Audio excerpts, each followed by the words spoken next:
और चलिए अब रुक करते हैं हमारे उस खास सेगमेंट का जिसमें हम बात करते हैं पंजाब, हरियाणा और हिमाचल की, क्योंकि देश भर में लगातार हो रही भारी बारिश के कारण कई नदी नालों का जलस्तर बढ़ चुका है, जिसके चलते पंजाब के गुरदासपुर में उज नदी में करीब 2 लाख क्यूसेक पानी छोड़ा गया है। गुरदासपुर के deputy commissioner doctor Himanshu Agarwal ने बताया कि उज नदी में 1,71,797 क्यूसेक पानी छोड़ा गया है। डिप्टी कमिश्नर ने उज और रावी नदियों के आसपास रहने वाले निवासियों को सावधान किया है कि उन्हें उज और रावी के बाढ़ प्रभावित क्षेत्रों से दूर रहने और अपने जानवरों को भी सुरक्षित स्थानों पर ले जाने के आदेश जो है वो दिए गए हैं। और साथ ही साथ उन्होंने लोगों को आश्वासन भी दिया है कि जिला प्रशासन बाढ़ जैसी किसी भी स्थिति से निपटने के लिए पूरी तरह तैयार है।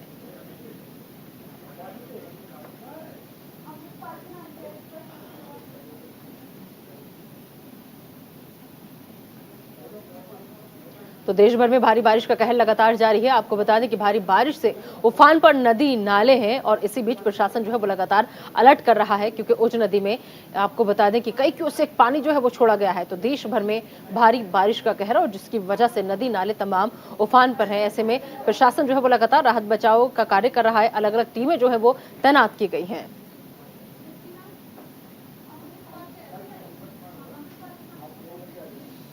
इधर अमृतपाल मामले में बड़ी खबर सामने आई है। जैसा कि आप सब जानते ही हैं कि अमृतपाल सिंह के 23 अप्रैल को सरेंडर करने से पहले उसकी पत्नी किरणदीप कौर को अमृतसर एयरपोर्ट पर सुरक्षा एजेंसियों ने इंग्लैंड जाने से रोक लिया था। जानकारी के मुताबिक 14 जुलाई को भी किरणदीप कौर को दिल्ली एयरपोर्ट पर रोका गया और बता दें कि किरणदीप कौर के पास ब्रिटिश पासपोर्ट होने के बावजूद भी सुरक्षा एजेंसियों ने दिल्ली एयरपोर्ट पर उसे रोक लिया और साथ ही पूछताछ भी की। दरअसल किरणदीप कौर 14 अप्रैल को अमृतसर से बर्मिंघम की फ्लाइट पकड़ने वाली थी।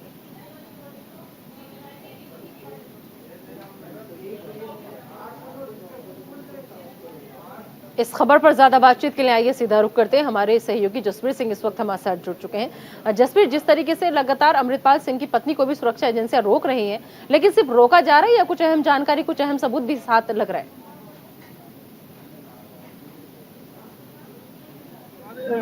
पहले भी एक बार ट्राई कर चुके हैं अमृतपाल की जो पत्नी है, क्योंकि उनके पास ब्रिटिश पासपोर्ट होने की वजह से वो ब्रिटिश जाना चाहती थी, पर उस समय भी सुरक्षा एजेंसी ने उसको रोक लिया था। रोकने के बाद उससे पूछताछ की, उसके बाद उसको घर में भेज दिया गया। अब भी अगर 14 जुलाई की बात करें तो 14 जुलाई को भी पुलिस ने उसके साथ पूछताछ की और पूछताछ करने के बाद उसको छोड़ दिया। पर यह देखने वाली बात है कि अमृतपाल की कोई भी घर वाला, मीडिया के सामने वाला आने के लिए तैयार दिया, ताकि हमें पूरी जानकारी नहीं प्राप्त हो सकी। हो सकता है कि वो प्रेस के सामने आ सके। बिल्कुल जसवीर, आप बने रहिए हमारे साथ। इससे पहले भी रोका गया था और अभी भी पूछताछ की गई, उसके बाद छोड़ दिया गया। यही पंजाब के अंबाला कोर्ट में पुलिस प्रशासन ने एक मॉक ड्रिल का आयोजन किया और मॉक ड्रिल के दौरान किसी भी आपात स्थिति से निपटने के तरीकों पर जोर दिया गया। इस दौरान पुलिस प्रशासन के साथ बम निरोधक दस्ता भी मौजूद रहा। लोगों को मॉक ड्रिल की पूर्व सूचना न होने की वजह से कोर्ट में लवारिस बैग और भारी पुलिस बल को देखकर अफरा तफरी का माहौल बन गया। जानकारी के अनुसार पहले कोर्ट के सभी दरवाजे बंद कर दिए गए और फिर उसके बाद लवारिस बैगों की तलाशी ली गई। साथ ही कोर्ट में मौजूद लोगों और वकीलों को भी ऐसी कोई भी स्थिति आने पर बिना घबराए पुलिस को सूचना देने के बारे में बताया गया। इस मॉक ड्रिल में लगभग 25 पुलिसकर्मियों ने हिस्सा लिया।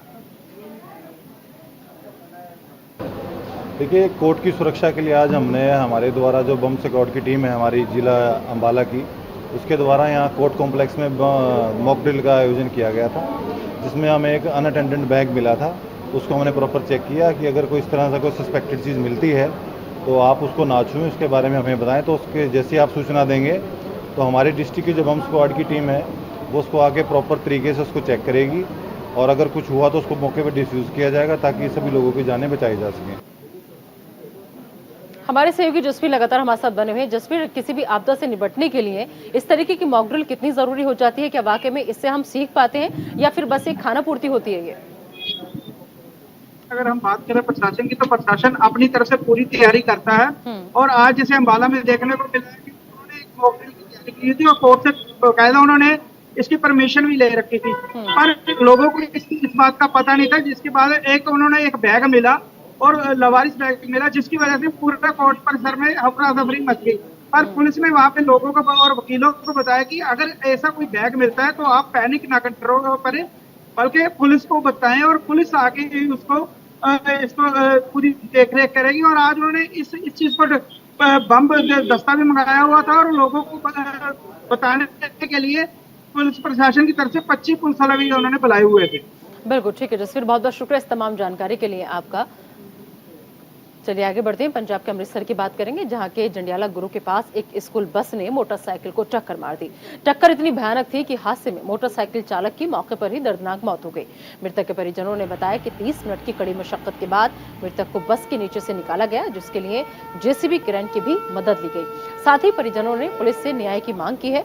आपको बता दें कि पुलिस ने मामले में FIR दर्ज कर ली है और शव को कब्जे में लेकर पोस्टमार्टम के लिए भेजा है। साथ ही आरोपी बस चालक को भी गिरफ्तार कर लिया गया है।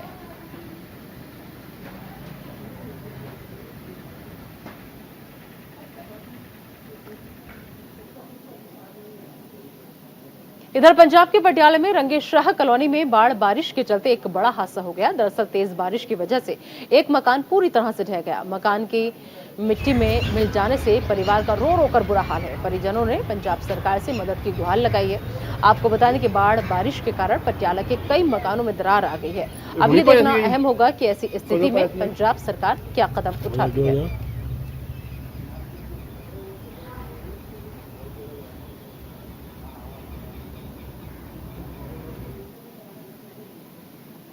हिमाचल प्रदेश के चंबा जिले में भारी बारिश से जगह जगह पर भूस्खलन जारी है। अब तक भूस्खलन के चलते कुल 16 मार्ग बंद किए जा चुके हैं।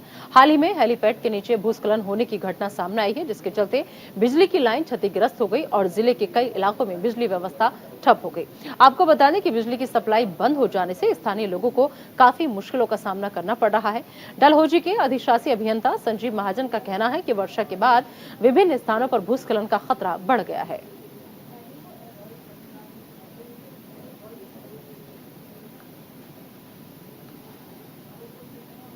आम आदमी पार्टी के सांसद डॉक्टर सुशील गुप्ता ने हरियाणा के गुरुग्राम पहुंचकर बीजेपी पर जमकर निशाना साधा। बता दें कि सांसद डॉक्टर सुशील गुप्ता गुरुग्राम के जिला कार्यालय पर पहुंचे थे और इस मौके पर आम आदमी पार्टी के जिला अध्यक्ष और सभी कार्यकर्ता भी मौजूद रहे। वहीं उन्होंने प्रेस को संबोधित करते हुए बीजेपी पर जमकर निशाना साधा। डॉक्टर सुशील गुप्ता ने कहा कि भारतीय जनता पार्टी झूठ की राजनीति कर रही है और प्रदेश की जनता को बहलाने की कोशिश कर रही है।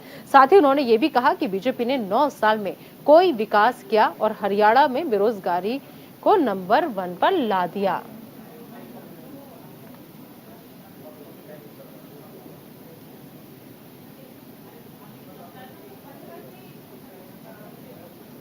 इधर हरियाणा के गुरुग्राम में प्रदेश सरकार ने म्यूनिसिपल एक्ट में किए गए बदलावों के तहत नगर निगम गुरुग्राम और मानेसर की वार्डबंदी का ब्लूप्रिंट तैयार कर दिया है। दोनों निगमों में परिवार पहचान पत्र और इलेक्शन डेटा को आधार मानते हुए नगर निगम गुरुग्राम को 36 और नगर निगम मानेसर को कुल 20 वार्डों में विभाजित किया गया है। डीसी निशांत कुमार यादव ने वार्डबंदी के लिए गठित एडहॉक कमेटी के सदस्यों को बैठक में जानकारी दी। उन्होंने कहा कि गुरुग्राम नगर निगम की वार्डबंदी में हर वार्ड में 40,000 की जनसंख्या को एवरेज संख्या माना गया है, जिसमें 20% के उतार चढ़ाव के साथ ये संख्या कम से कम 32,000 और ज्यादा से ज्यादा 48,000 के करीब रहेगी।